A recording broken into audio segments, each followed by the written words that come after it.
Hi viewers, welcome to the Learn Awadhi Language YouTube channel. This is the third lesson of our Learn Awadhi language series, and today we will be discussing some common Awadhi sentences used at a railway station. So let's begin. Hello, I need a ticket to Ayodhya. Namaste, हमका एक अयोध्या का ticket चाहिए. I am traveling to Ayodhya with my brother. हम अपने भाई के साथ ही अयोध्या जाते ही. Where is the railway station? Railway station कहाँ बा? Train will come on which platform? ट्रेनिया कौन प्लेटफॉर्म पे आए और ट्रेनिया कौने प्लेटफॉर्म पे आए? दिस इज माई सीट, ई हमारी सीट है और ई हमारी सीट बा. है एंड बा both can be use in the end of the sentence. Where is your seat?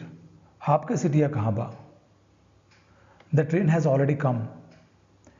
Train पहले ना आई गया है और ट्रेनिया पहले ना आई गया है. I have boarded the train. हम ट्रेन पे चढ़ेगा आहे. I have lost the way. Can you please help me?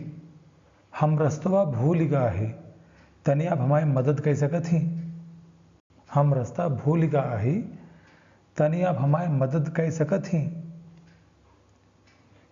This railway station has changed a lot. ये रेलवे स्टेशन बहुत बदल गया है. Thanks for watching. If you want to learn more sentences, you can just log on to our website learnawadhilanguage.blogspot.com. Stay tuned and please subscribe our channel if you want to learn more sentences of Awadhi language. Thank you.